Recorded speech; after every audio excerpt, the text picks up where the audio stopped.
Bonilla wants to know, actually, he says he loves the show. Will we ever see a Last Airbender live-action reboot or sequel? I'll let Dennis answer this, because he loved. Look, not a lot of people know this. Not a lot of people know the deep love that Dennis Zen has for M. Night Shyamalan's The Last Airbender. So, Dennis, what do you think? Do I wish it would happen? Yes, I actually do. I wish a different director would come in and reboot the whole thing. It's not going to happen, though. That was a terrible, terrible movie. And I actually just, I don't know. Even though it was such a horrible movie, I have to say it was one of my most enjoyable movie-going experiences. I know what you're talking about. I went there at midnight with a bunch of friends, Chuck and a few other people, and we waited in line. We got in there. It was all packed with like Last Airbender fans, and I hadn't watched the animation yet, which is fantastic, by the way. And about like 10 or 15 minutes in the movie, the whole audience realizes how bad it is. And everyone just starts laughing at everything and shouting out stuff. And I don't remember how many comedies I've laughed that much at a movie. So, yeah, I'd like to see it rebooted, but it kind of holds a special place in my heart. When you're in an audience watching The Last Airbender on an opening weekend, it almost has a Rocky Horror Picture Show kind of feel that the audience does, because everybody just starts playing along with how horrible this movie is, and it is truly horrible. And you know one of the biggest shames about that is?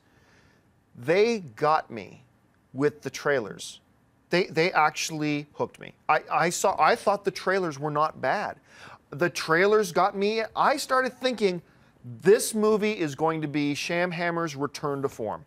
This is going to be his return to form. This is going to be his mantelpiece.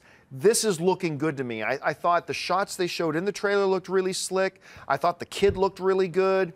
And then the movie just turned out to be an abomination. It was just so Yeah, you know why the bad. trailers looked decent? They barely put any dialogue in it.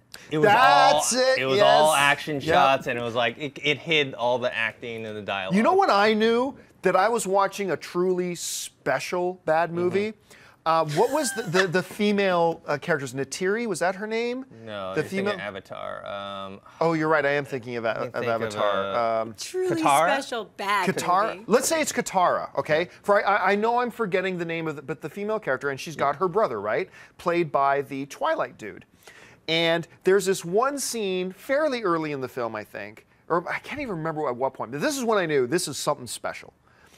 When she decides to try to use her water power against these soldiers, and then the camera cuts over and she throws her brother, and her brother goes, Katara! And I thought, and I remember thinking, this is gonna go, this movie has a special place in history for how bad it is. If you like this video, be sure to give it a thumbs up, and don't forget to subscribe to AMC Movie News on YouTube.